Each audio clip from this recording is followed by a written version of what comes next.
That's it. You are audible. Yes, ma'am. Good morning. You're Good audible. morning, sir. Good morning.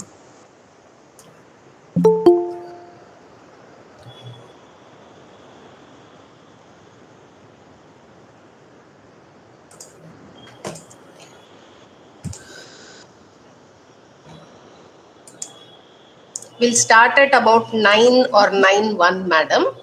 Yes, ma'am. Okay.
welcome everyone to this 1 week course on GYAN, which is Global Initiative for Academic Network. Now, this course is on the topic heat stress and advances in passive cooling, and this is scheduled from 8th to 12th September.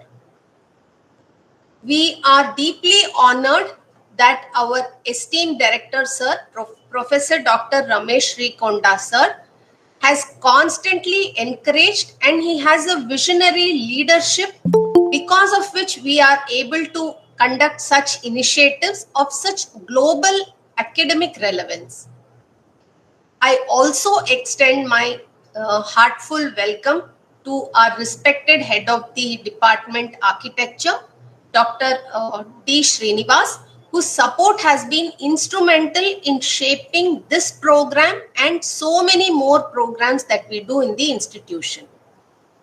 A special welcome goes to our distinguished foreign course faculty, Professor Matt Santamoris from University of South Wales, Australia. He is an internationally renowned expert in sustainable building science. As we all know, that he is one of the most cited researcher in the world in the field of architecture and construction, and I deem it our privilege that he is here today to share his vast experience and knowledge on something which is of such high relevance today.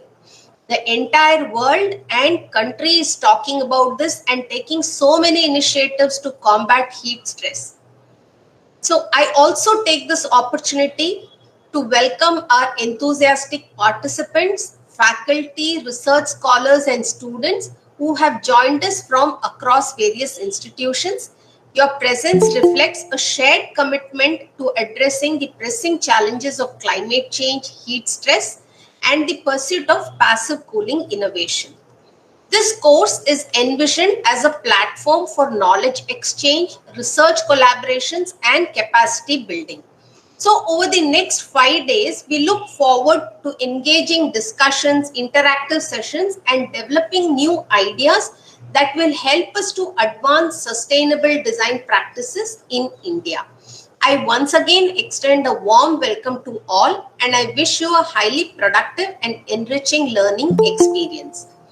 Before I move on, I would request our head of the department, Dr. D. Srinivas, to say a few words to you. Can I please have Dr. Srinivas, sir, to speak something? Thank you. Thank you. Good morning, ma'am. It gives me immense pleasure to welcome all participants to this 1 week online GYAN course on heat stress and advances in passive cooling, which is organized by SPA Vijayawada. And this timely initiative addresses one of the most pressing challenges of our time. So heat stress and the urgent need for sustainable, climate responsive cooling strategies in the built environment. So we are honored to have distinguished experts contributing to this course. So I extend my sincere gratitude to Dr. Iyer Vijayalakshmi, who is an Indian course faculty, for her efforts in shaping the academic framework of this program. And a special thanks to Dr. Mathos Santamoris, who is a foreign course faculty from UNSW Sydney, for bringing, he would be bringing invaluable global perspectives to this vital topic. And I would also thank Dr. Fayaz Ahmad, the Institute Coordinator, for his seamless coordination and commitment to ensuring this course to bring to this stage. And there are other faculty members who will also be presenting in this GYAN course. So above all, I would express heartfelt appreciation to Professor Dr. Ramesh Srikonda, Director, SPA Vijayawada, whose vision, mentorship, and unwavering support have been the guiding force behind this initiative. So I could see there's a good number of participants, and I wish all the participants an enriching and intellectually stimulating learning experience. So I don't think I should not take much time, because let us go to the experts and sharing of the knowledge. Thank you, Dr. Iyer and Dr. Prashanti Rao. Thank you, sir. Thank you for your kind words, sir, for inception of this program. I welcome everyone, and I would like to introduce our first speaker of the day. Today we have a session, two sessions. That is Dr. Iyer Vijayalakshmi, who is going to present on health implication of warm cities, heat stress basics, and heat stress in the Indian context, impact of heat stress, where she is going to talk about urban heat and heat stress. So I would like to introduce. It is my privilege to introduce Dr. Iyer Vijayalakshmi Kashinath, Professor in the Department of Architecture at the School of Planning and Architecture, Vijayawada, an institute of national importance under the Ministry of Education and Government of India. Dr. Vijayalakshmi holds a bachelor's and master's in architecture from Anna University, a PhD under the AICTE QIP scheme, and advanced research experience as an Erasmus Mundus Fellow at Politecnico di Milano in the area of smart materials and nanotechnology. Her teaching and mentorship extended across undergraduate, postgraduate, and doctoral levels, with several completed PhD candidates under her supervision. With over 25 years of her academic and research experience, she has served in various leadership roles, including head of the department and dean research at SPA Vijayawada. She has designed and delivered multiple NPTEL Swayam online courses on sustainable buildings, passive strategies, and decarbonization in architecture, impacting students and professionals across India.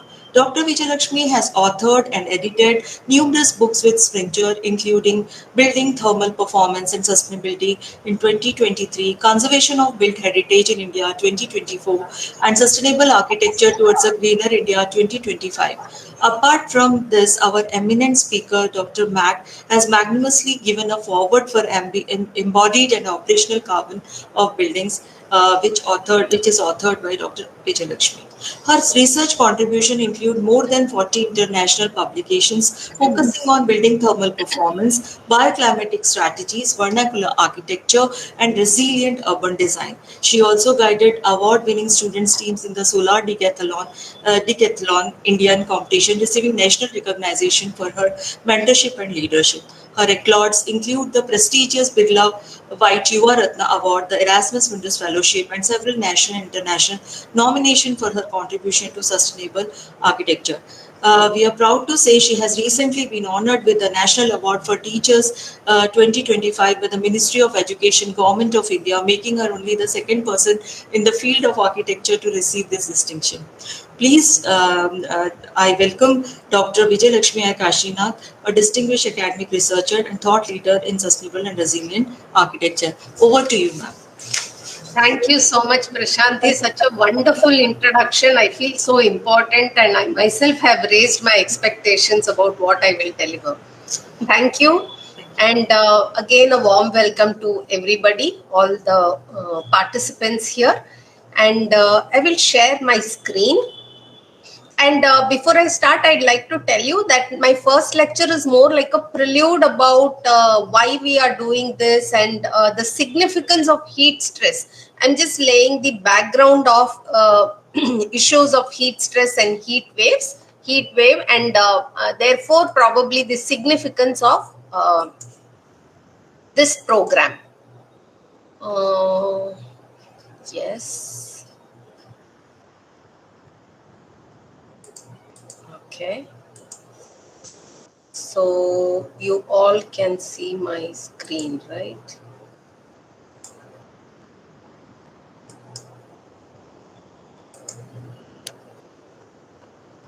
So can you see my full screen? Yes, ma'am.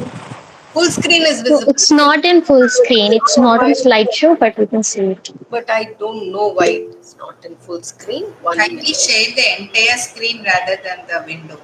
Right. So I need assistance from Lily Madam, who is an expert in all this, and I'm exactly opposite of this. See, I don't even know how to do this. Entire screen. Uh-huh. What is coming in entire screen?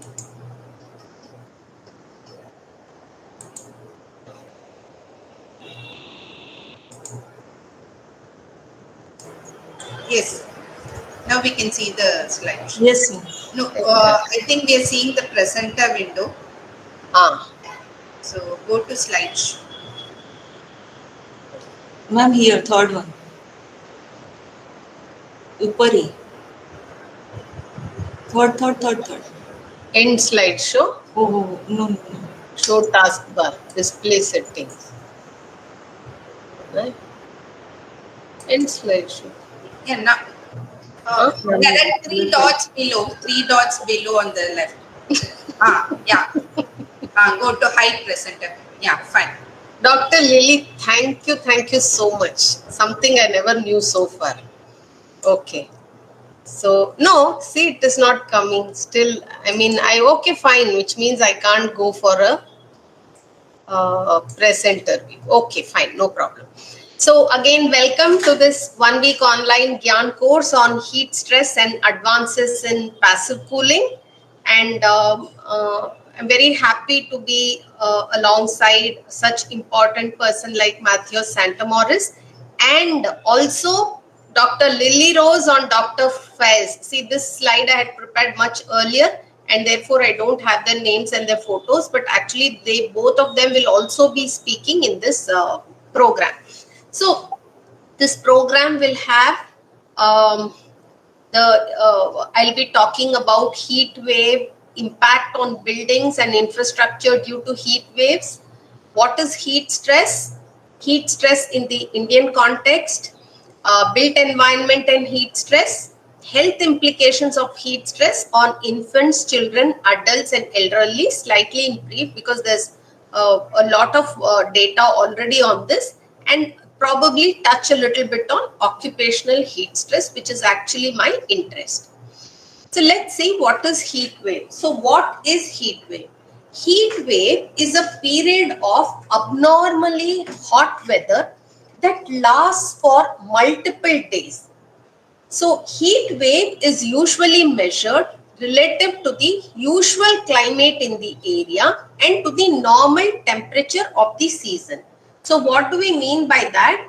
If the normal temperature of that or the average temperature of a particular place is 40 degrees centigrade, then we don't say that throughout the year they have heat waves. So when there is abnormality in temperature and there is a dramatic deviation from the usual climate of a particular area, we say that that place is experiencing heat waves. And heat wave is not just about 2 hours or 3 hours. It is called as heat wave when it lasts for maybe 1 or 2 or 3 days. So temperature that humans from hotter climate consider normal can be regarded or treated as a heat wave in a cooler area. That is, in a say if we look at a place like Shimla, then maybe 38 degrees centigrade could be called as or considered as a heat wave. So that's what I mean by saying that it is a thing. Then numerically, what are heat waves? So we first said that heat wave means it is relative. Okay, but then numerically, how do you say that it's a heat wave even for a particular place? So the criteria for declaring heat wave in India. So there may be many other places which may have criteria, but let us discuss about the criteria in India. So in India, heat wave is considered if the maximum temperature of the station means the meteorological station, that reaches at least 40 degrees centigrade or more for plain areas and 30 degrees centigrade or more for hilly regions. Then we can say that the place is having heat wave. Then 1 minute, Yeah.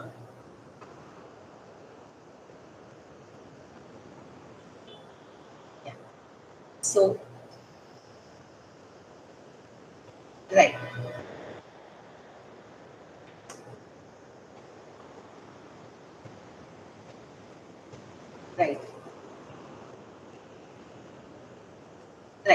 Now, based on departure from normal, we will say, so these are absolute terms of calling a place is being affected by heat wave. But there is another criteria which is departure from normal. So we say there is a heat wave if departure from normal is 4.5 degrees to 6.4 degree centigrade. And we say there is severe heat wave when the departure from normal is above 6.4 degrees centigrade. So based on actual maximum temperature, this is another criteria based on actual maximum temperature. So we say when actual maximum temperature is greater than 45 degrees centigrade, then that place is affected by heat wave. And if it is more than 47 degrees centigrade, we will say it is affected by severe heat wave. So this is the criteria.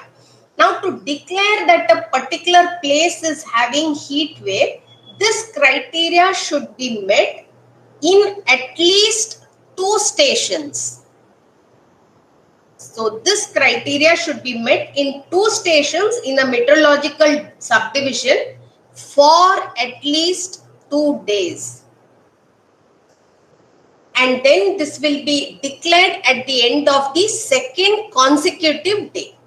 So these are the criteria which we call, based on which we will declare as heat waves. First criteria is this, second criteria is departure from normal, whether it is between 4.5 degrees to 6.4 degrees. Severe means more than 6.4 degrees. And then based on the actual maximum temperature, 45 degrees centigrade, and severe heat wave means above 47 degrees centigrade. So the criteria is already given by IMD like this, where they declare a green alert where no action is required and the maximum temperatures are near normal. Whereas yellow alert means heat wave alert is there. So this condition is likely to persist for 2 days. So in the beginning itself, they tell that it is likely to become a heat wave. So this is a tolerable temperature for general public and infants, pregnant women, elderly people, people with chronic disease, etc. Then comes the orange alert, which means you have to be prepared. You have to be prepared for severe heat alert for the day. Severe heat wave conditions may persist for 2 days or longer and then may persist even for 4 days. In which case, this high temperature increases the likelihood of heat illness. What all happens, we will see later. And then here the warning comes, you have to avoid heat exposure, drink lots of water and keep yourself hydrated. And then the worst, which is the red alert comes, which is extreme heat alert for the day. And this severe heat, so it is no longer just heat, but it is severe heat wave and it can persist for 2 days. So total number of heat or severe heat wave days could exceed 6 days. Then it is called as the red alert. And here there is high likelihood of people getting heat illness, including stroke for all age groups, and there has to be extreme care needed for the vulnerable people. So this is the definition of heat wave in India as per IMD. Then let us see what is happening with heat waves. So heat waves and how it's a rising trend. So heat extremes in India have increased linearly, and then we have had major heat waves in 2013, 16, 2019, 2022 and 2024. So you can see the frequency has become very close. So almost every year or every alternate year, we seem to be having heat waves. However, in the last decade, very warm nights have increased faster than very hot days. This is slightly of significance to us because see, warmer nights become a concern because you are not allowing or you are not giving time for the building to cool at all. If it is going to be warm during the day and warm during the night, then the building or the human body is not able to cool down and recover from how it was battered throughout the day with the heat. Also, you can see that in this picture, you can see heat wave vulnerability. Nearly 70% of districts have experienced 5 or more additional very warm nights every summer. That is between March and June. There has been very warm nights, and only 28% of districts saw a similar increase in very hot days. So hot, warmer nights are becoming more common. And as I told you, we cannot afford to have the nights also as warm because they will prevent the human body from cooling down after intense daytime heat.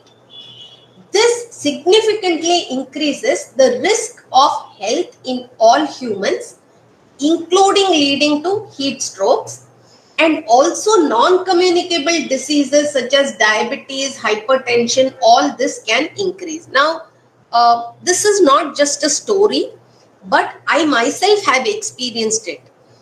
Last May, when we were relocating or shifting my house, I didn't do much work during the shifting process. I had switched on the AC and packed everything. But in the process of shifting from one house to another house, in the evening, I really had the impact of heat stress. It was a month of May, the new house, AC connections were not there. I fainted and fell down. And I could actually see what it means to have things like hypertension when the body heat increases. Also, what I am saying is pertinent, or it is more relevant to vulnerable populations such as children, the elderly, in which category I might come, but that only I will tell, pregnant women, and those from marginalized background, and those with existing chronic health condition. So, what is a warm night? So, I've been saying that warm nights are important and concerning, but what is a warm night? A warm night is declared only when the maximum temperature remains at 40 degrees centigrade or more. It is defined based on departure of actual minimum temperature. And warm night temperature departure is 4.5 degrees to 6.4 degrees centigrade, and very warm night means again more than 6.4 degree centigrade. So under these conditions, it is said the nights are very warm, and then that is when it becomes extremely difficult to sustain without some aid or help. Now let us look at heat wave prone regions in India. About 57% of Indian districts, which is home to 76% of the country's population, are currently at high to very high risk from extreme heat. So 417 out of 734 Indian districts fall in the high or very high risk category. Now, out of these, 151 high risk and 266 are very high risk category. Also, 201 districts fall under moderate category, and 116 districts fall either in low or very low category. So this does not indicate that these districts are free of heat risk, but the risk is relatively less as compared to the other districts.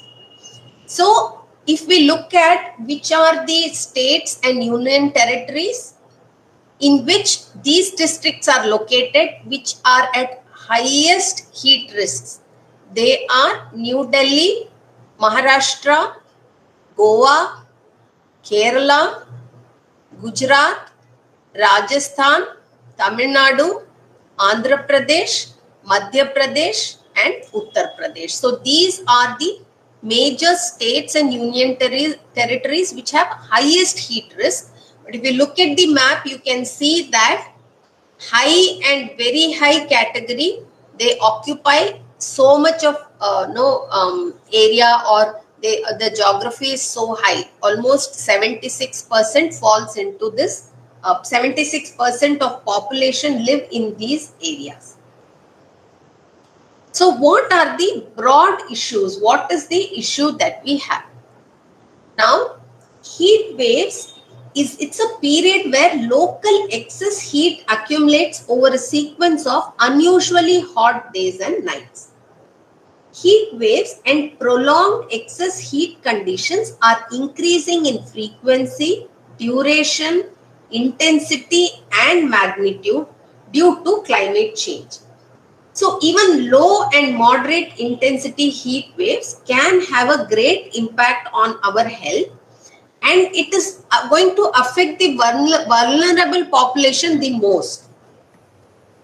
Long periods of high day and nighttime temperature conditions can create cumulative stress on the human body. What do we mean by cumulative stress? The body is not able to cool down between the high day and high nighttime temperature. And this increases the risk of illness and death from heat exposure. These can also cause loss of health service delivery capacity, because one major issue during heat stress is power outages. So imagine a combination of heat wave, body experiencing heat stress, and having power shortages which accompany these heat waves, and these can also disrupt health facility and so many other things that we always experience, water shortage and things like that. Now, how is India heating up? If you see how India is heating up, between 2011 to 2010, you can see how significantly during the cooler months, see, January, February is considered a cooler month, but even here, it's becoming warm. The average diversion from mean temperature is increasing all round throughout the year. Between March and May, if you see, it's plus 2.7 degrees increase in average. Between June and September, it is plus 3.1 degree increase, and October and November, it is minus 1.6. See, minus 1.6 means what? As compared to what was in say 1920, it's become warmer. Okay, so there has been a huge spike in heat waves. For example, in 2022, you can see there were 280 more heat days than last 3 years combined together. So we can clearly see that India is actually heating up as much as many other parts of the world. It's not just about India, but our concern is India. So how heat waves is affecting India? So heat is often called as an invisible disaster because it does not leave any physical destruction, and therefore it becomes very hard to measure its impact. That is, if 10 people are in a particular place, 3 of them can get affected by heat wave. So you cannot measure. In fact, by the time you find out it's because of heat wave itself, the statistics will change. Because if it's the initial getting affected, then some amount of hydration, placing in a AC room can make them feel better. And therefore, they are very dangerous because extreme heat broke all records in 2024, and this was recognized globally as the hottest year since we started collecting records. Asia accounts for 45% of global heat related deaths between the year 2000 to 2019. So in the last 19 years or so, 45% of the total death due to heat is because is in Asia and India, where billions of people face heat waves annually, and this remains the most affected region in the world. In 2024, India experienced its longest recorded heat wave since 2010. Many states experienced daytime temperature of over 40 degrees centigrade for an entire month, leading to nearly 44,000 cases of heat stroke, excluding mine, because my case and all never got reported. So reported cases are 44,000. By April 2025, more than 10 states had already experienced heat waves. So further, we don't know how many more. So it's clear that heat wave is affecting India, Asia, and then India. Now, what is the impact of heat wave on buildings and infrastructure? As architects, what is our concern? So we have seen that heat stress, what is the definition of heat stress, heat wave, how heat wave is affecting us, and then as architects or designers, what is our concern? So if we see that heat stress is a concern for architects and planners because first it causes material degradation. How it causes material degradation, we will see later.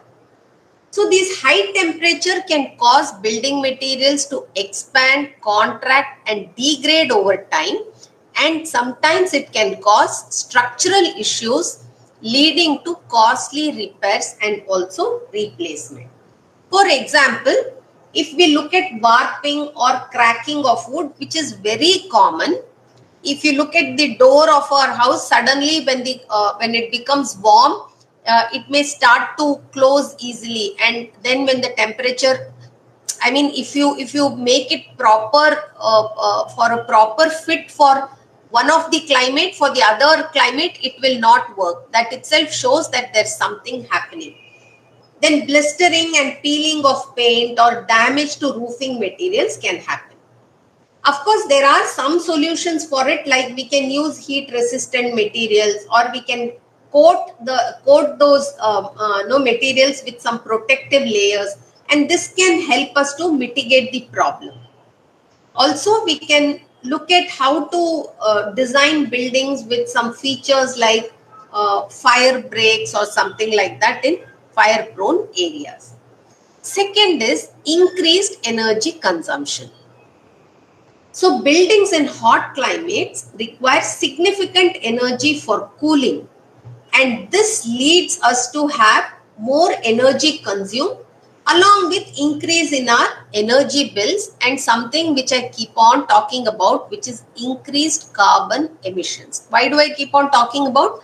Because we are trying to become carbon neutral by 2070. And if we are not going to address this issue, how can we become carbon neutral? Because it's going to increase your carbon emissions. Then heat stress can exacerbate this issue, particularly where you do not have good insulation or when the buildings are not well ventilated. Sometimes if the buildings are more ventilated and bring in the hot draft, all this can also impact and is a cause of concern for us. Now, architects are now focusing a lot on passive cooling strategies to combat all this. Like architects are trying to talk their clients into having cool roofs or having some specialized shading devices. And if it's a temperature which is bearable, then we also try to go for natural ventilation, and thus we try to reduce the reliance on mechanical devices for cooling the building. The third one is heat health impact. Now, heat stress can affect health and comfort of building occupants, and this can lead to thermal discomfort, reduced productivity, and also heat related illness. So, it can cause thermal discomfort, it can reduce productivity. How it can reduce productivity, I remember very well. When it becomes warm, I get up at 4 o'clock in the morning and finish my cooking by 5 o'clock because I cannot tolerate beyond that. I cannot bear the heat that the stove gives to us and also from outside. So it reduces our productivity. So it's all adjust kind of a cooking. You just have to eat something and then just manage. Then construction workers, so they are particularly vulnerable to heat stress because it can cause fatigue, stress, and potential heat stroke issues can come along with other silent health problems. So what architects should do is, when designing buildings, specifying materials, we need to be a lot more considerable to the vulnerable groups. So that becomes very important. Then the fourth one is global warming and climate change.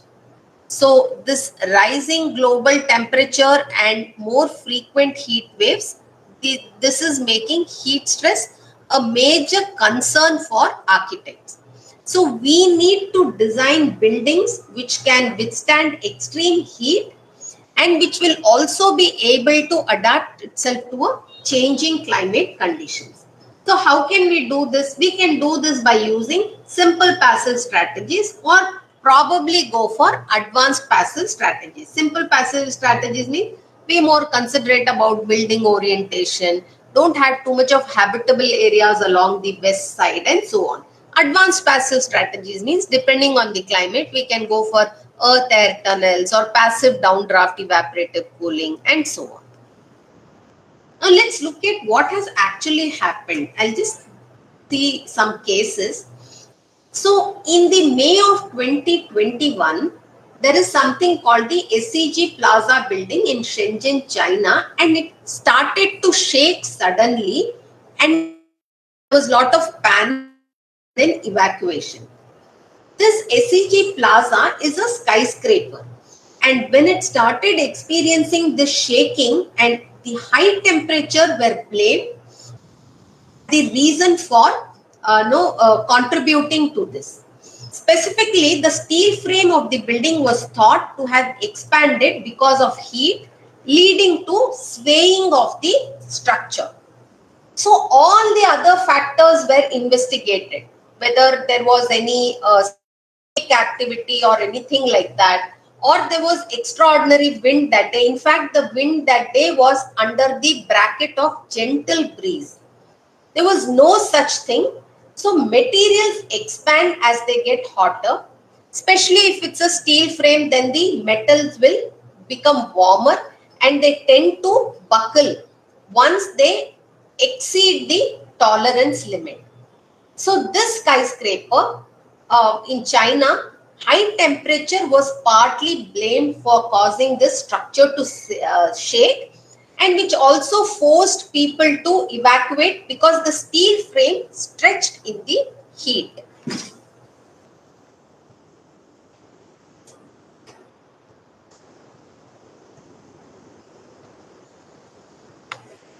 Then there was this another case had come up. In this case, the rooftop of what is called as the Forbidden City Cultural Relics Museum again in China. This is also in China.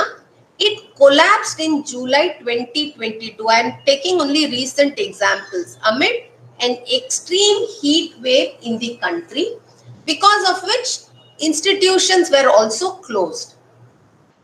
This museum said that because of heat waves, the tiles started to slip from the roof, resulting in collapse of one of the 8 buildings in this cluster, which is a heritage building, and therefore they had this kind of tiles. But because of extreme heat, the adhesive melted and the roof collapsed. So this museum was actually built to commemorate the Second Sino-Japanese and Second World War events. So this incident was actually an eye-opening incident for people because it underscored the challenges that climate change and the need for adaptation measures in urban environments should be followed. And on that day, Shanghai had an heat index of 52.5 degree centigrade. So it was a very warm day, and this is the result of the warm day. Then we don't have to go too far away. In India, in May 2015, roads began to melt because the black surface, which was in full sunlight, that could not tolerate this heat and it began to melt. See, if the air temperature is 45 or 47 degrees centigrade, then the bitumen along with the black color, all that actually increases the road temperature even to 60 degrees centigrade. So this heat wave was actually devastating because in April 2015, we are talking of May 2015, but 1 month before that, more than 1,100 people died in India alone because of heat wave. And especially states like Andhra Pradesh and Telangana, their temperature soared beyond 45 degrees centigrade, and nearly 852 people that year from Andhra Pradesh and Telangana died because of heat wave alone. So this severe heat wave not only impacts humans, but here you can see how the roads started to melt, and imagine what would happen to the tires also.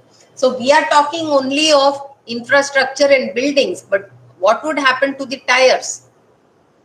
Similarly, in 2019 in Agra, when the temperature went above 45 degrees centigrade, again people started slipping because the bitumen on the road began to melt and then it changed its color.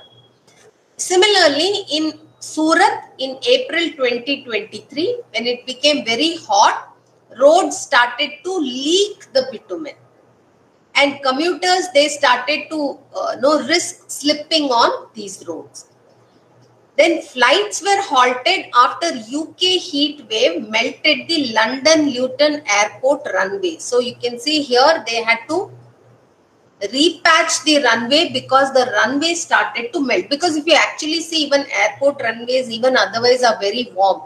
They are vast expanse of areas which have no greenery but a lot of reflective surface, a black color runway, warm day. So it's a great concoction for disaster to happen when it comes to infrastructure, unless we are prepared to combat it. Okay, and so far we are not, or we were not. In July 2022, UK experienced record-breaking heat. Because of this, there was great disruption to train services as it buckled the railway tracks. This extreme temperature caused the steel rails to expand and buckle, leading to speed restrictions and even cancellations of train. Again, you have to apply the logic. If the air temperature is, say, 30 degrees centigrade, then this is iron, steel. Its temperature can far exceed 50. Similarly, if air temperature is 40 degrees centigrade, you can imagine how hot it could have become. So this lateral track buckling happened even in Sweden in the year 2020. So it happened in UK and it also happened in Sweden in 2020. and these steel rails expand when heated, and because of that both these places had this issue. So when rails expand too much, they buckle or bend and they cause safety hazards to the trains. So the initial thing that is initial information given to them is that you have to be very slow, but after a particular point it is impossible for the trains to operate on such buckled and crooked rail tracks, and therefore two issues happen. One is the whole inconvenience of the rail system getting hampered, and second is the amount of damage that happens to infrastructure. Then there is another issue that can happen, which is sagging of electric lines. So overhead lines, they provide power to the trains from which they draw the energy to run. Hot weather can cause these overhead lines to sag, like how here, which is exactly not how it is. It is not designed to be sagging. So what happens is, in order to avoid hitting on these lines, trains have to move very slowly so that the lines don't get damaged because of their fast pace. Then the ground beneath the track can become dry. So when you have tracks, the land or the ground below the track can be dry, and it can shrink when you have very hot weather. This can create large pothole-like cracks. So trains cannot travel at the speed that they are supposed to travel. Otherwise, they will risk the rail will not be able to hold the track will not be able to hold the train, because the floor below the track becomes weak with so much of crack. Then here is another example where temperature control systems and foil insulation was added to Hammersmith Bridge, London, to prevent heat damage. So whether building is protecting us or we have to protect building, I don't know. It's like wearing a costly shoe. Then there can be economic losses, like the Ellis stores in Scunthorpe, which lost about £1,000 worth of goods after its air conditioning system failed, because the air conditioning system could not cope up the 2022 heat wave. So, and then there is another issue that can happen, that is the heat dome. So what is a heat dome? Heat dome is a phenomena, it's a weather phenomena where high pressure systems in the atmosphere, they trap the warm air, and this prevents it from rising and cooling. So it's like actually covering a pot with a lid. This can lead to prolonged periods of extreme heat, because the heat is not at all escaping, and this gets trapped, and most of the time you can see this is likely to happen in urban centers. The heat prevents the convecting clouds from building up and reducing the chances of rain, because of which there is continual buildup of heat at the surface, and this is also a reason why heat wave is experienced in the center of city. So how heat waves impact? Heat waves impact in buildings by creating heat island in dense areas. It can cause productivity loss and health issues. It can reduce the life of buildings due to deterioration of materials. It can cause increased energy demands and shortages in hospitals. It can cause loss of working hours in schools. It can cause increased demand leading to water shortage, and outdoor workers and their productivity can get affected. When it comes to transportation, heat waves can cause softening, rutting and melting of bitumen and asphalt. It can cause heat warping, curling, cracks in concrete roads. It can also cause subgrade shrinkage. It can cause pier expansions and damages to bridges. It can cause buckling, warping, and expansion of rail tracks. Runways risk the melting of itself, and flight delays can happen due to increased thrust required for takeoff. Next, what is heat stress? We saw what is heat wave so far. We will see what is heat stress. Heat stress refers to the buildup of heat generated in the body. This heat can be generated internally by muscle use. Say when we go to the gym and work out, or somebody runs a marathon, the body becomes very hot and we pour water on our head. Those who run, I don't run, they pour water on their head to feel a little cool. Or heat stress can be caused externally also by the environment.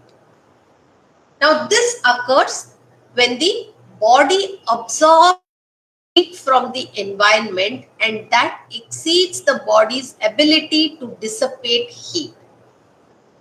Heat stress results from combination of factors such as high ambient temperature, humidity. Where did we see this combination of high ambient temperature and humidity? The air show that happened in Chennai, which claimed some lives, is a typical example of heat stress as a combination of high ambient temperature and humidity. Now, combination of high ambient temperature, humidity, physical activity, and inadequate fluid intake. This is also a lethal combination during times of extreme heat, because various factors influence the human body's ability to keep the core temperature within its certain boundaries, which is 37 degrees centigrade. So the human body has a certain core temperature which should not increase or exceed. The human heat budget, it results from a balance between heat that is produced by the body and heat that it gives to the surroundings or absorbs from the surrounding. This balance is controlled by the body's thermoregulatory system. What is thermoregulatory system? Our sweat glands, our circulatory system, the skin, hypothalamus, and so on. And sometimes even physiology. That is the way our body functions and behavior. So these covers things like eating, drinking, activity, resting, how much of clothes we put on. All this can add to heat stress. Symptoms of heat stress include rise in core body temperature, palpitation. Now the heart starts to beat rapidly. One can start to pant or rapid breathing can happen. One can have excessive sweating because that's the natural way in which the body is trying to combat the heat, because the sweat helps in cooling the body because of evaporative cooling. And these are the ways in which the body tries to help. But if it doesn't help, then it can cause nausea, dizziness, and sometimes in severe cases, we can have health-related illnesses like heat exhaustion or heat stroke. So these are all potentially a medical emergency kind of a situation. Now I'll give a brief context. So the context is that we have rising temperature in city because of urbanization, climate change, and urban heat island effect. Now, why does this matter? The impact of human health and well-being. Because rising urban temperature is not a unidimensional issue, but it's a multifaceted issue, which is a combination of urbanization, climate change, urban heat island effect. So urbanization concentrates human activities and infrastructure in a particular place, because of which heat generation happens. Also, urbanization causes removal of natural vegetation, which would at least contribute a little bit by absorbing and dissipating the heat. So this UHI effect, where urban areas are warmer than the surrounding rural areas, is a direct consequence of these factors, and this impacts thermal comfort, increasing energy consumption, and at the same time increasing heat stress in urban areas as compared to suburban or rural areas, where we can see more lung spaces, greenery for dissipation of heat. Whereas in the city, there are more factors which will add heat and build up the heat than vice versa. So what makes a city warm? So we all know this, but it's important that I don't skip this. So cities become warm because of urban heat island effect, because we are cutting trees and reducing vegetation, because the built form is very dense, and the kind of materials we use which actually radiate heat back. Then there is heat generation from human activities, say like using vehicles, factories, etc. And there is lack of ventilation and water bodies. So urban heat island happens because we are not planning our land use properly. We are degrading our natural environment. There is increased vehicular emission and urban development is increasing. So what was actually like this is further increasing on either side, and what was a city center is now becoming this. So all of this is contributing to increased heat and urban heat island effect, because these urban cores, they retain heat for so many reasons. They retain heat, like the roads that we have, or the air conditioner that we use, which actually uses the environment as a heat sink, and that causes the entire area to warm up, because if every building is going to have an air conditioner and throw the heat from inside to outside, then the entire place is going to become warm. Then we have dark roads, we have asphalt parkings, all of these will retain and radiate heat, and too many buildings causes impermeable surfaces, and that also is a reason, because the moisture from rain or anything is not withheld. It all flows away to the storm water drain. So all these are the reasons. Then if we look at a micro scale, where we are considering only individual buildings, trees and other man-made constructions, these create a small urban canopy.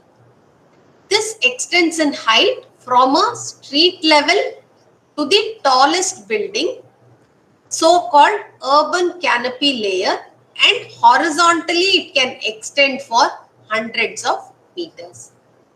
Now, at a local scale, what happens? This is made up of similar houses and urban context extending from 1 to several kilometers and up to the roughness sublayer in height.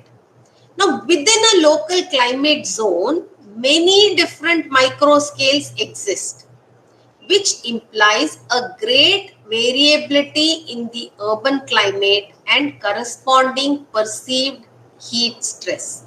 So when this keeps on increasing, which is at a next level of scale, then the heat stress also increases. Now at a meso scale, what happens? This includes various local scales horizontally and extends up to the urban boundary layer vertically. During daytime, the urban boundary layer is typically well mixed because of the turbulence which is originated by the rough and warm urban surface with a typical extension of more than 1 kilometer. But at night, it shrinks to hundreds of meters.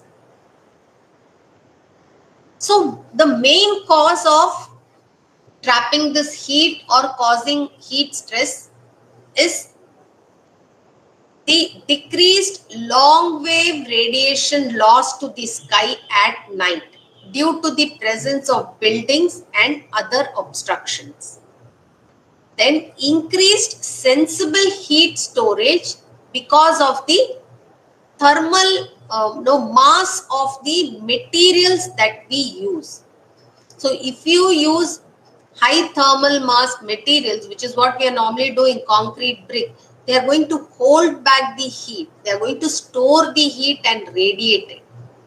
Third is increased absorption of shortwave radiation due to the increased reflections from surrounding surfaces, especially if they are covered with low albedo materials. And fourth is decreased evapotranspiration from pervious surfaces, water bodies and vegetation, because in urban areas we are building on lakes and water bodies. Then where will we have water bodies or lake, which will give us, say, which will cool the environment, which will bring in cool breeze, which will take away the heat from the urban area. So that is also gone. Fifth is increased anthropogenic heat production. Sixth is decreased convective heat transport due to reduction in wind speed. So there is no wind which is moving because of the built form, and therefore it causes like a dome, and then the city center heats up. Then what are the implications of warm city? Okay, agreed, it is warm, but what are its health implications? There are several key risk factors which contribute to the susceptibility of individuals to heat stress. It can be environmental condition. Environmental condition means what? It can be high temperature, humidity level. A combination of it can be a disaster, and this plays a pivotal role in elevating the risk by decreasing sweat evaporation, which is actually the human body's main cooling mechanism. This high temperature combined with humidity can be disastrous to human being, because the body temperature is almost 100% humidity. Now, when the air is so saturated, where is the chance of evaporation and cooling the body? The evaporation of sweat from skin will cool our bodies, but the higher humidity, this will limit the evaporative cooling. Because of this, one can suffer from heat stress, illness, and consequence can be even fatal. Also, intense physical activity. This can also increase the body's heat production, and this makes individuals more vulnerable. These also can have further implications when you start including age, health status, and medications, and all of this as a combination can make people more susceptible to heat stress. Then older adults and individuals with pre-existing medical conditions, they are at a higher risk because their thermoregulatory system may already be compromised. Their ability to cool the body may be already compromised, because some medication like diuretics and drugs which are used to treat hypertension can impair the body's ability to respond to heat stress adequately. Also, lack of acclimatization in hot environment is another risk factor. So, I have seen cases like this where, no, I mean, in a class, when I'm just taking a class, I have seen one or two students literally faint. And then when I find out, I come to know they come from hill stations. So their body is not acclimatized to this heat or hot environment, and therefore they are not able to tolerate and manage. So understanding and addressing these risk factors is very important and crucial in developing effective preventive measures and interventions to mitigate the impact of heat stress on individuals' health and well-being.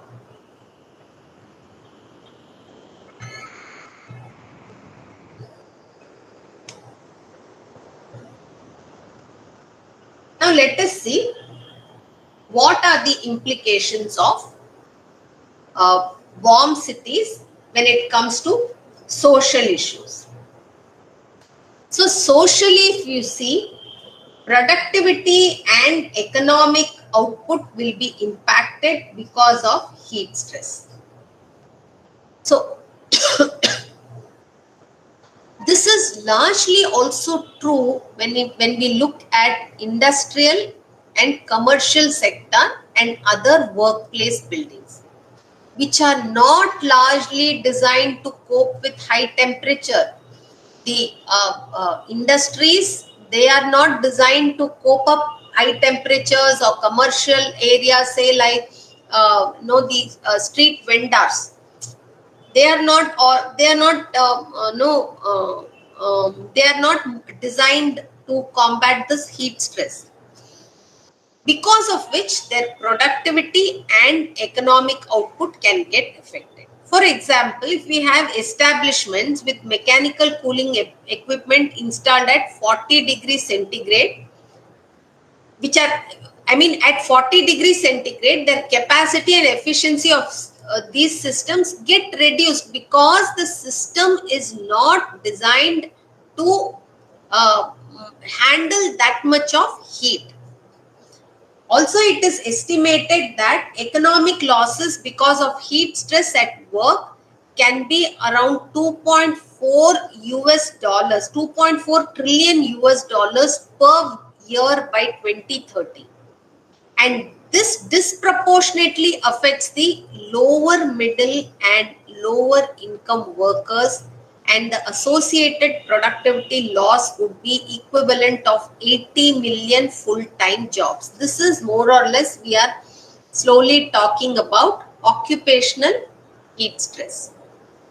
And I'm not going to take too much of occupational heat stress, but I will just tell you this. So what it means is, see, if we in the Indian context, if you see lower middle and lower income workers, say if we look at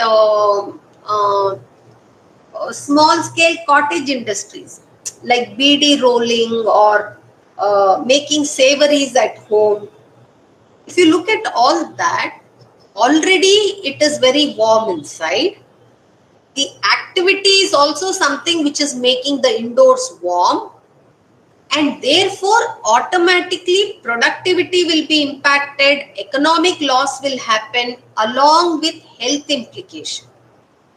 All this will, it will come together and it will hit the lower strata. Now, India, we are at the equator, and the equatorial belt, it's well known, has more population from the economically challenged strata, who cannot afford air conditioners, and it is this strata which is going to be hit highly or largely because of heat stress.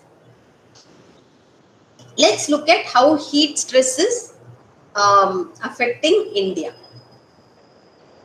Now, heat waves, no, these are silent disasters, as I already told you, because of their lethal impact and because they don't leave a physical trail of destruction on physical amenities. Except for the few examples that I gave, in general, they don't do that. So, because of which, so much of impact it can have, right from nausea, fatigue, or even organ failure and death.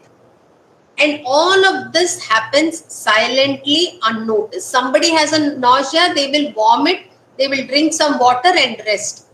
Nobody is going to attribute it to a heat wave and take that into account, and so on. So this goes unnoticed. So vulnerable groups like children or the elderly. So children, because they tend to go out and play and they cannot tolerate too much of heat. We have seen cases of children having rashes because of heat. The elderly cannot tolerate too much of heat. Outdoor workers, construction workers, pregnant women, because they have double metabolism, their own and the child's inside. So pregnant women already are like a walking, talking oven, heated oven. And those with chronic conditions, they bear the brunt of these events. Beyond causing health crisis, extreme heat can disrupt even food security by reducing crop yield, lowering livestock productivity, and worsening water scarcity. So, because of lack of water, we will have reduced crop yields. And every year, livestock, not only because of heat, but because of the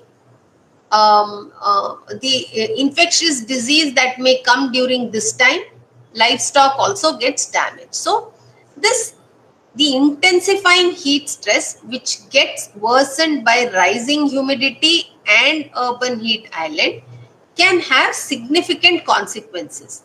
So these escalating risks can pose serious challenges for us to achieve whatever we want to in terms of our sustainable development goals or wanting to reach a carbon neutral India, or all of this can get affected.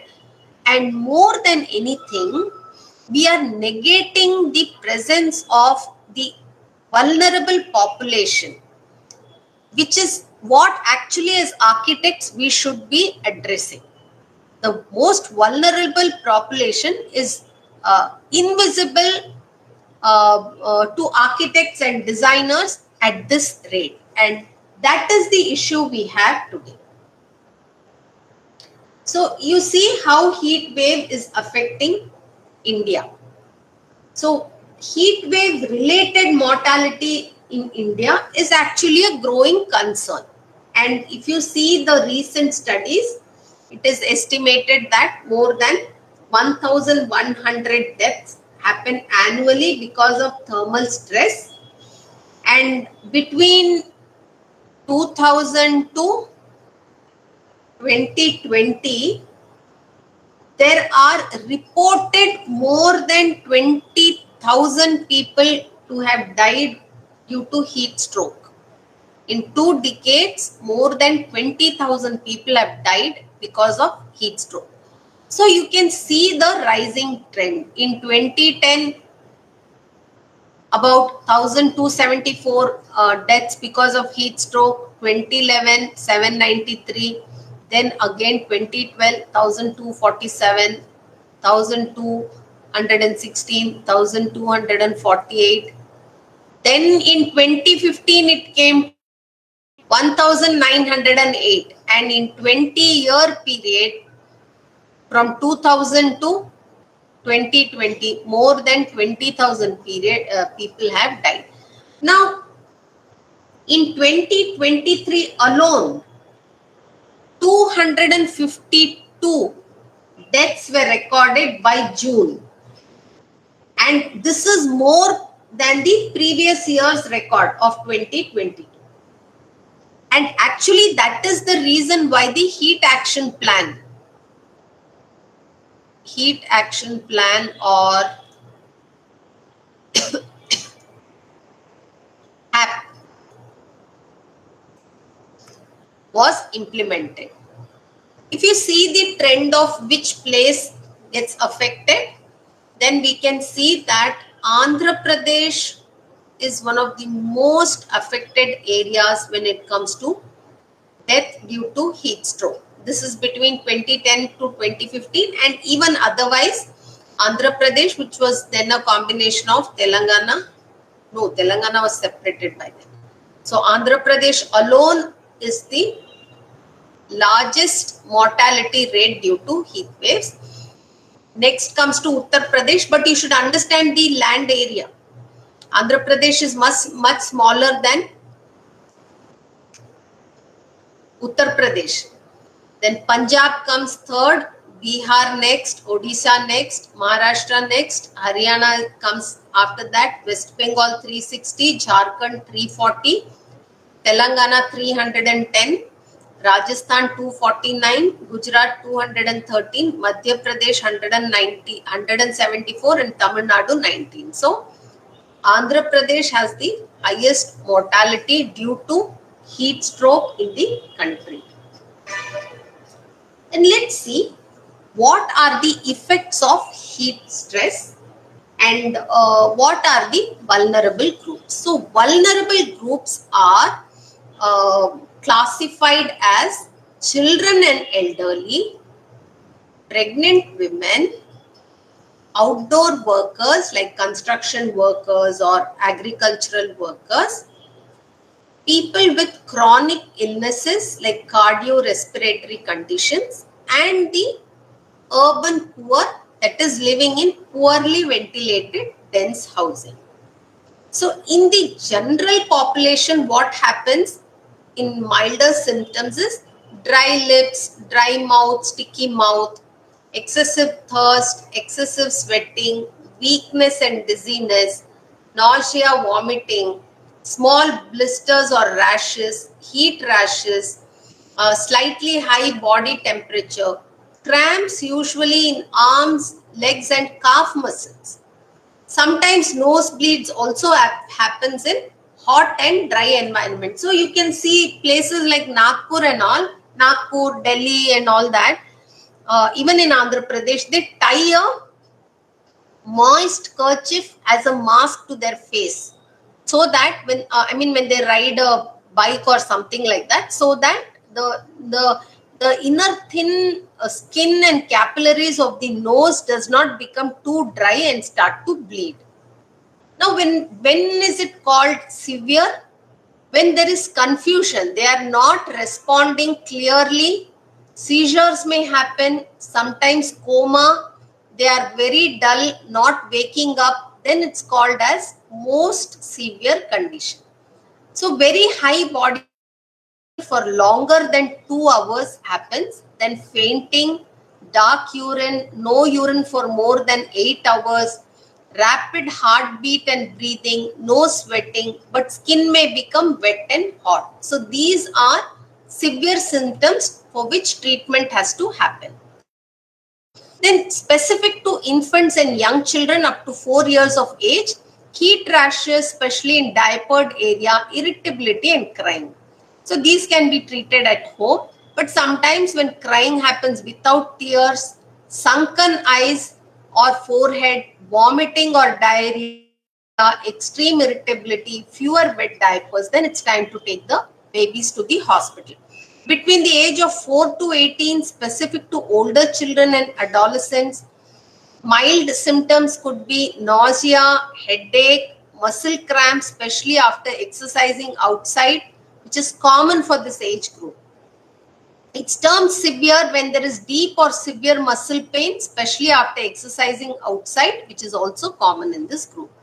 For pregnant women, heat rashes in body areas that rub against each other, muscle cramping in stomach.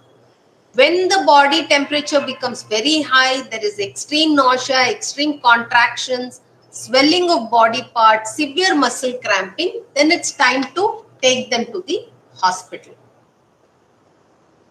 So in all populations, there are these various symptoms that can happen when people could have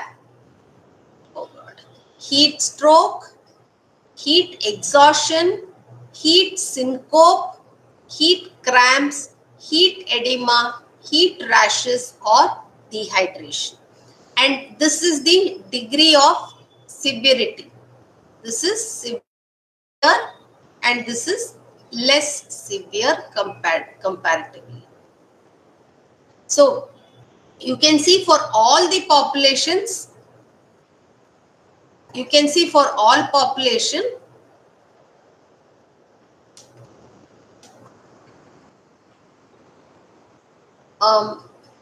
altered mental state, inappropriate behavior, seizures, delirium, slurred speech, not giving comprehensive answers, everything sounds like us only.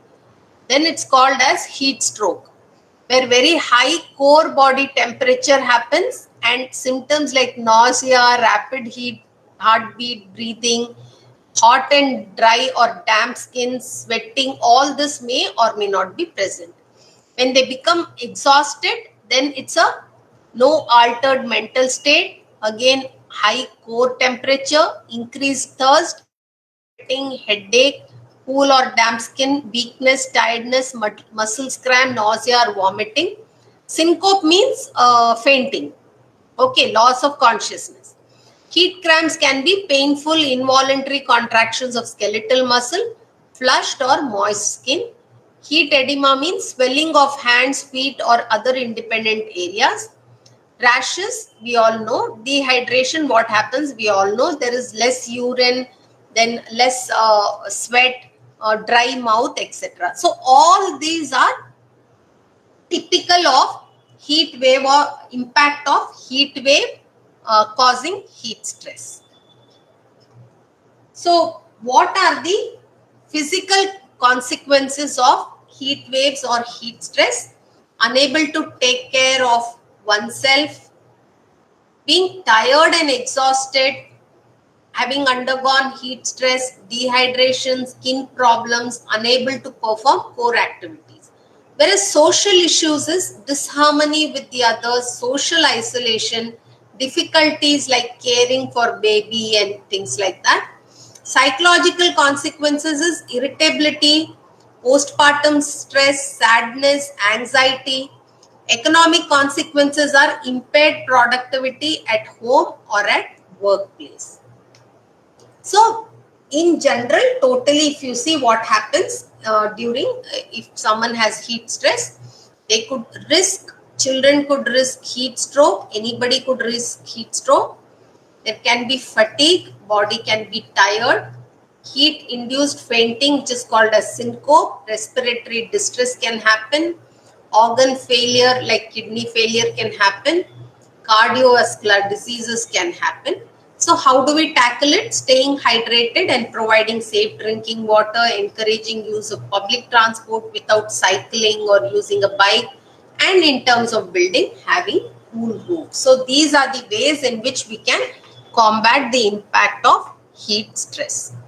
So there are other things like how do we deal with as a community? As a community, we can have media talk about it, which is happening on a large scale. Now, NDMA keeps on giving us updates about the risk of heat on particular days and advises on what to do. We can have provision for shaded areas for outdoor workers. As architects, I think we should insist on these things. Regulating school timings and office timings, increasing awareness of eco-coolers, and in urban local bodies can have capacity building of ASHA workers or Anganwadi workers and medical officers, improving infrastructure of dispensaries, beds, water availability, ice packs, etc., disseminating this early warning alerts which happens even on our mobile today, and we should look at how we are planning our cities. So these are the ways in which we can tackle the heat stress in cities. So with this, I will stop this class and I will open up for discussions in case anyone wants to ask or tell anything. Is there anything you want to ask or tell? To me, beyond all this, I don't want to intervene into the other lectures by discussing more about it. This was more as a prelude or creating a background of why we are having this course and what are the issues. So these are the issues we have. According to me, one of the most important issues is occupational heat stress. Now you have people, what I mean by occupational heat stress is we all know that we have factory workers or people who work in furnaces. Can you imagine bakeries or iron and steel furnaces? The furnaces cannot shut down because it's very warm inside or outside. It has to be constantly functioning. Can you imagine what the workers would be going through? That is one. Second concern is the middle class and the lower middle class segment, which uses their own residence for occupation. Like how I said, small scale cottage industries. The National Disaster Mitigation Act says that if it becomes very warm inside, stay indoors. Don't come out. But the indoors itself is so hot, not warm. Where would they go? The ones who are most affected because of this are women and children. So women stay inside, they cook, which is again an heat generating activity. All this is reality, especially of Andhra and almost every place. But why I say Andhra is it's already a very hot place. So you are adding heat to a hot place. So these women, children, they stay indoors in very hot indoors, and there is no respite for them. And what is the occupational thing that comes here? They do certain small occupations also alongside to generate income. Like how I said, making some sweet savories, again that itself generates a lot of heat. And also some other things like tailoring or embroidery or beady rolling and things like that. All these activities generate a lot of heat. So they are sitting inside a furnace, actually sitting inside a furnace. So I think occupational heat stress is something we all need to address. It's a very well researched and a topic which is being applied abroad in Western countries. But I think in India, and especially at the level that I am discussing, where they are vulnerable economically also, they just cannot afford a cooler or a air conditioner. I think it is this segment which also we have to take care. So occupational heat stress standards are there. We are following the foreign standards so far. I think we should have standards for ourselves. So it's a great research area to have standards for occupational heat stress for the Indian context.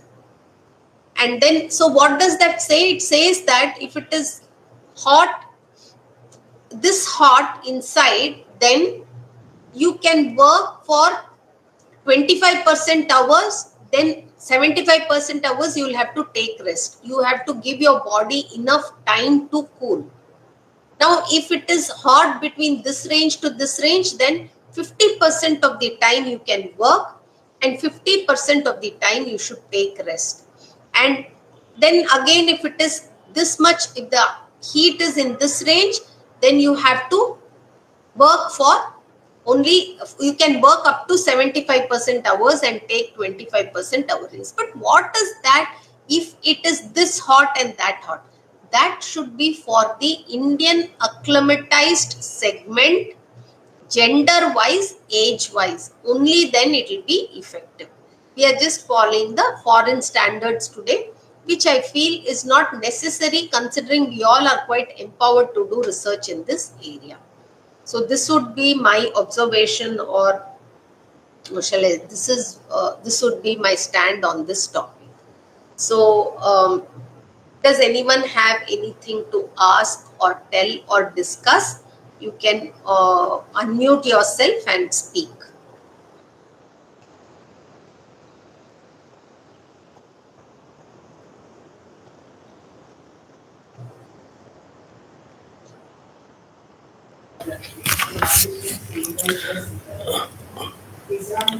Hello, this is this is Prem Sagar from Watershed Organization Trust Pune, and currently I am also pursuing on this topic actually, heat stress in rural areas specifically.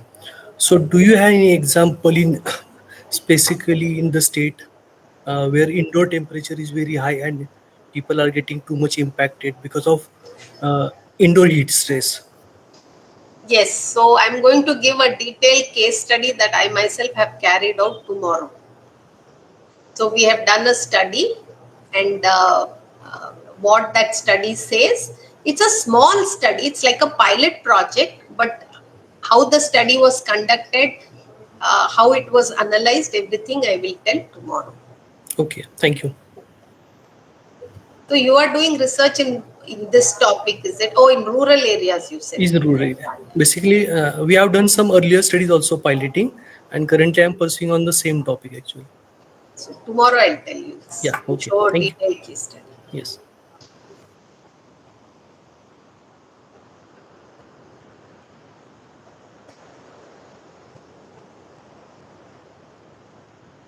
Anybody else has anything to talk or discuss?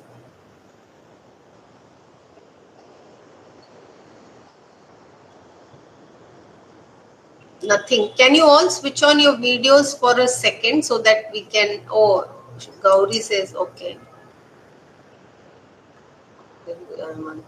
What is departure to normal in your... Yeah, departure to normal is when it is... Mr. Gauri Shenoy is asking what is departure to normal in your initial presentation. Departure to normal for heat wave is 4.5 degrees to 6.4 degrees for heat wave, and severe heat wave is more than 6 and 6.4 degrees centigrade from your normal temperature, from the normal temperature of your place. If in your place in May the normal temperature on a particular day is say 35 degrees centigrade, then 42 degrees centigrade will be called as severe heat because it is more than 6.4. So the range is 4.5 to 6.4 is it's heat wave. Severe heat wave is more than 6.4 degrees centigrade from the normal.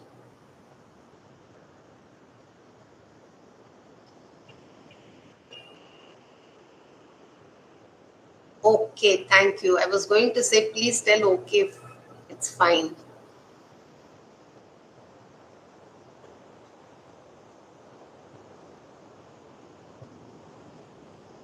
Yeah, okay. Okay. Yeah, so Mr. Vivek Chahar says, can we get these PPTs? Sure, I can give my PPTs. I'll just check whether the foreign person will give the PPTs. Yeah, Tarika, please. You raised your hand. Yeah, please unmute yourself and tell us. Tarikwa will... Yes. Hello. Yes, madam. Please tell us. Okay. I am Tarikwa from Andhra University, a PhD research scholar. My question is, the first question is there any organization or association who's working for heat stress or heat stress, and also any regulations, Indian regulation, because I'm new. I don't know about heat stress because I came from Ethiopia. So Is there any regulations here in India? Other thing is what my colleague here asked just when we just talked.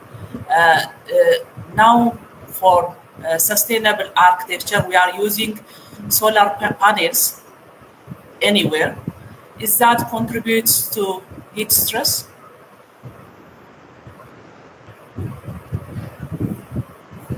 She needs to unmute. Madam, you need to start with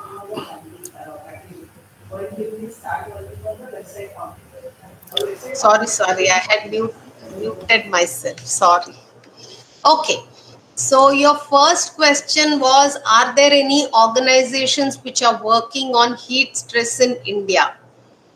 Well, there are organizations which are working big time. Okay, the National Disaster Management Authority was launched with great big thing on in 2023, end of 2022, around 2022.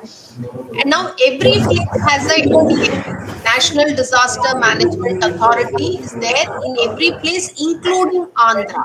I think about 1.5 years back, they became extremely active, and therefore you would get the notifications of a warm day or rain frequently from NDMA.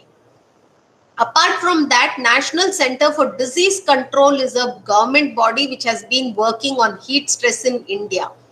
I don't know. Have you heard of AIMS? All India Institute of Medical Sciences. I don't know whether you have heard of that, but their previous director, Dr. Guleria, he has done a lot of work on this heat stress, documenting which places has more heat stress, from which place more patients are coming, and correlating it. Besides, lot of medical professionals are working on heat stress in India. But if you look at government bodies, we have NDMA, which is doing great work, or they are the government body. National Center for Disease Control is also a government body. And then there are many other organizations who work on this. For me, the Council on Energy, Environment and Water, CEEW, is doing amazing work on this. And then there are other bodies also, like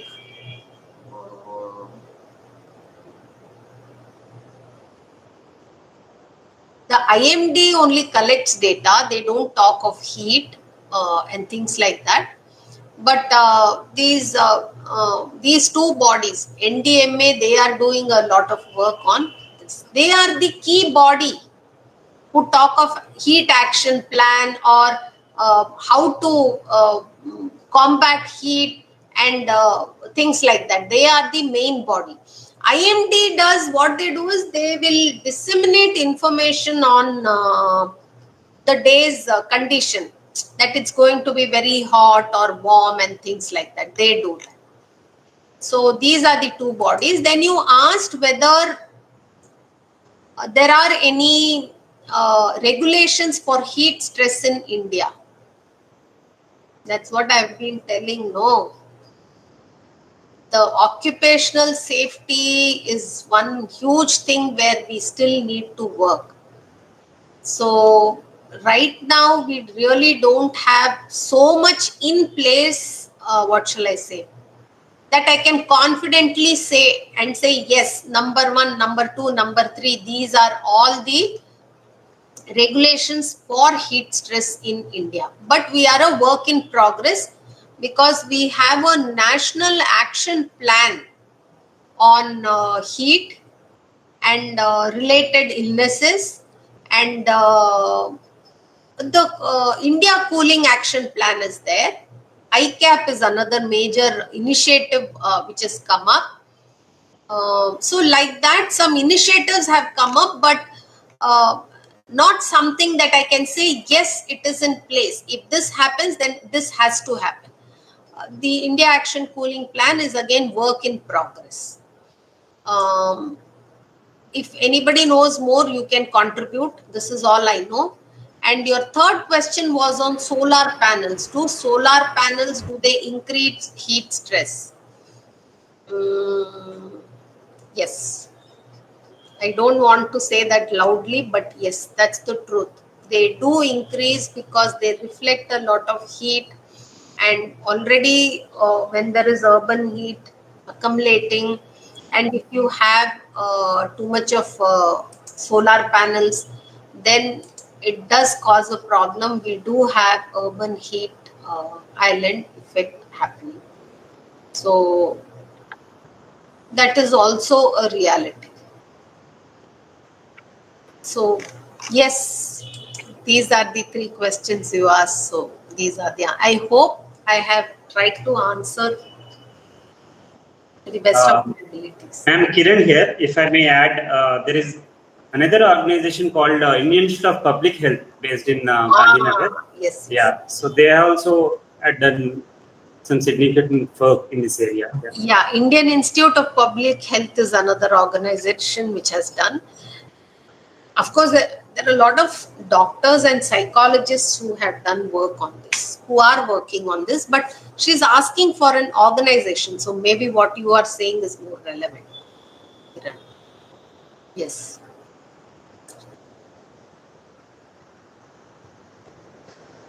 Is there anything else you want to know about this basic only, basic things? Because technical we will start going from the next lecture. So basics, if you want to know anything, you can ask and we can discuss now. And we'll start going technical from another 15 minutes or so. Somebody has to check if Dr. Matt is joining or joined or not. Ma'am, still not joined. Not joined, no? Okay. Ma'am, there is one more request to all the participants. They have joined with a different name. So while taking the attendance, it is little problem. So those who are joined with a different account or different name, I request them to rename or something like that so that it will be convenient for us to take an attendance. Like I have took the attendance now, but many names are missing. Yeah, and some people have left. I don't know why they left, but if we can ask whoever is there to switch on their video and take a screenshot, it will be good for the attendance. Please switch on your video and we'll take a screenshot because you have to submit session wise to the institute. Okay, ma'am, give me a minute. Yeah, everybody take a minute. I'll open up. I wrote in the chat box also, but then Yes, through the registered name for keeping attendance. because when I was taking, it was difficult for me. So I thought, ma'am, thank you. Yeah, people are joining back. Okay. So, how to unmute? Ma'am, are you also taking? No, I'm not taking. Okay. I'm just checking. Sir, you are taking? Now 72 have joined back, so people are at. But for me, it is, you can say scroll over here. If I want to see. Okay, Parthiv Dev says he is not able to switch on the camera. Ma'am, even my camera is not working. Fine, those who can't leave it, but others please do, so that just a moment we will take the How it is screenshot. layout 1 minute, ma'am. जल्दी कोई नहीं है. just Folks, join in. Dalida. Yes. Oh, it is good. Yeah.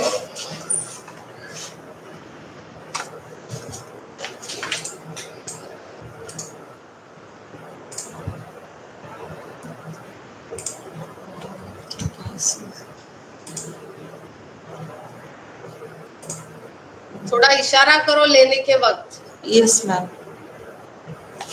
I took anyways. I took now. So smile and let's look our best. Okay. So there are some names. Can I ask, ma'am? Yeah. Dr. Prem Shankar Yadav is here in the meeting. Okay. Okay, you have to correlate like that. Okay. Yeah. Yeah. Okay. Hemant V. I don't know because I'm not getting. Correct. That's A. the correct. Revati Devi. Those who are missing, only those names I'm taking.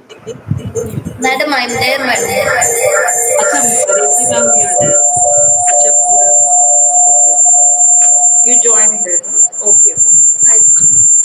It is giving the benefit to their to the students. Prada Sardi. Okay. Mute yourself. Prada Sardi.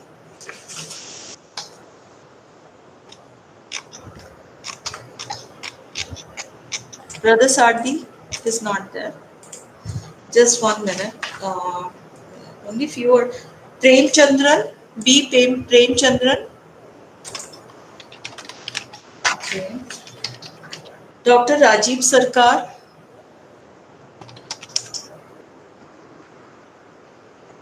Satvik. Yes, ma'am.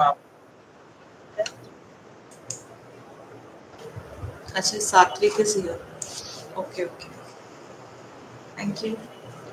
Sohail Ahmad.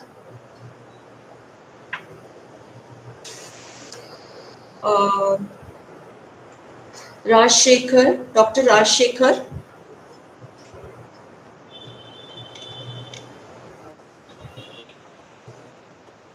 Kanis Emma Rizvi. Ajay Joshi. Amit V. Singh.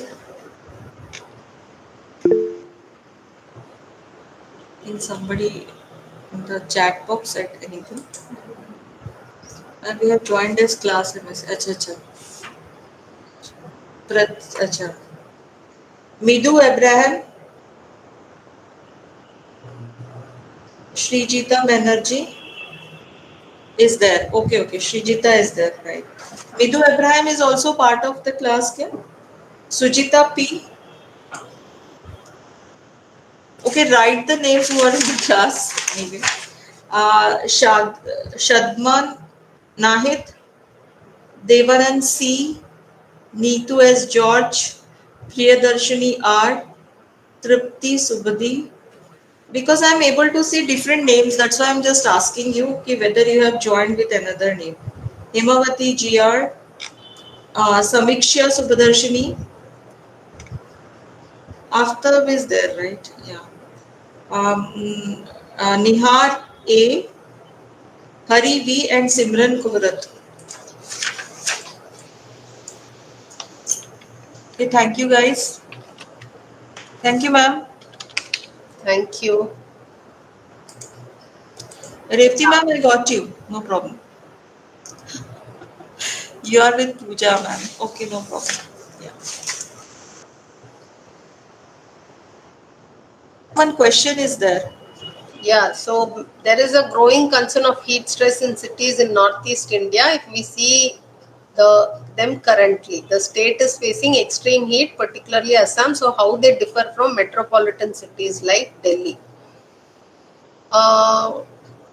See, Delhi is slightly different. It's a composite climate. The climate type itself is different. In Delhi, you have extremes of cold where it goes to 1 degree or sometimes minus also, and you have temperature of 47 degrees and things like that.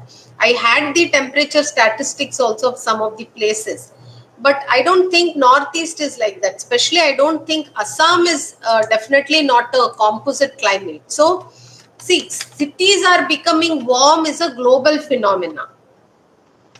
So, and it depends on how, I mean, it depends on what do you mean. So, what I'm trying to say is, if we look at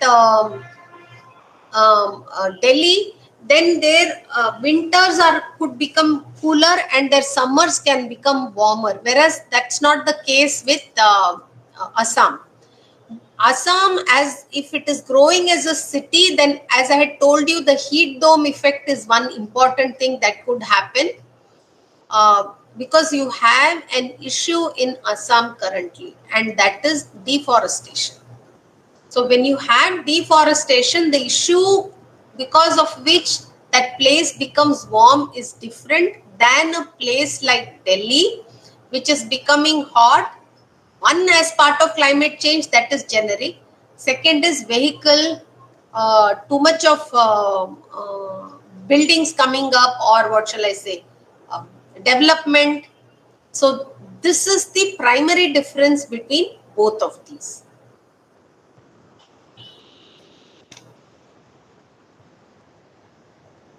So the reason for heat in northeast cities is largely because of deforestation. First is climate change, that's everywhere, deforestation, and the heat dome effect. These are the two major reasons.